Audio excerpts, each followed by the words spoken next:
जी। मैं समस्त सवर्ण समाज को बधाई देना चाहता हूं कि मुझे एक और एफआईआर फेस करने का मौका मिलेगा।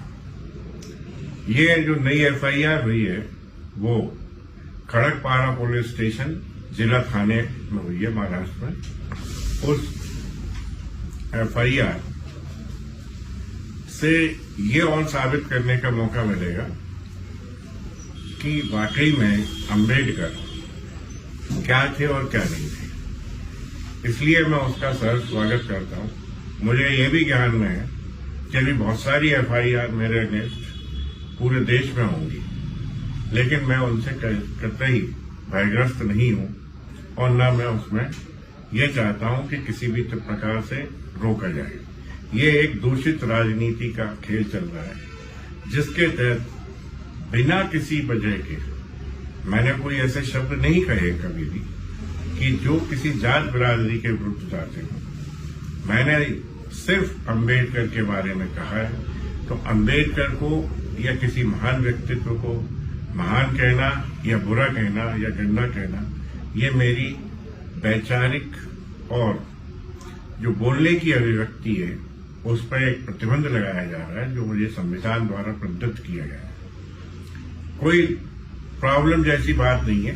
ये जो हमारा अभियान है सभी का मिलकर जो चल रहा है, उस अभियान में ये एक मील का पत्थर साबित होंगे और इसके तहत ही हम आगे बढ़ के जो 3 निशाने हमारे हैं, 3 लक्ष्य हैं।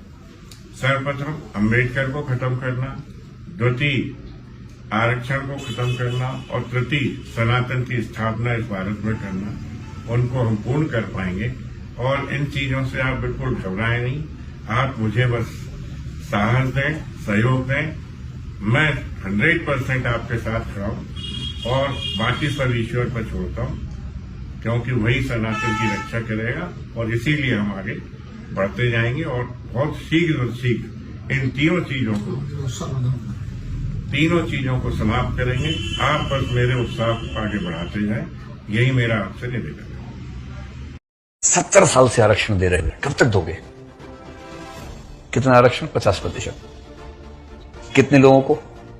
तो इसका मोटा मोटा उत्तर यह है कि भारत में SC, ST, OBC, महिला, विकलांग, इन सबको मिला ले तो जनसंख्या बनती है 90%। 90% आबादी को 49.5% आरक्षण 70 साल से हम दे रहे हैं और इस बात से बहुत लोगों के पेट में खलबली मची हुई है। ठीक है, मत सकते, कोई खास बात नहीं है। दूसरी तरफ का तर्क, दलित विमर्श का तर्क यह है कि भाई ये बताओ, 3000 साल तक पढ़ाई लिखाई पर केवल ब्राह्मणों का हक था, 100% आरक्षण था।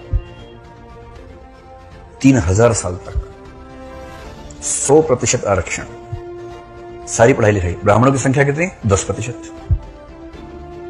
10% समुदाय ने 100% सीटें घेरी 3000 साल तक और अब 70 साल से परेशान हो रहे हैं।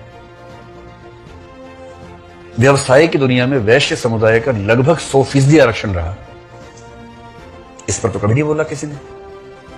और 3000 साल के जबरन किए गए आरक्षण के विरुद्ध समतलीकरण के लिए, इक्वलाइजेशन के लिए, लेवलिंग के लिए एक जरा सा प्रयास वंचित वर्ग के पक्ष में क्या हुआ कि पेट में ज्वालामुखी फटने लगे।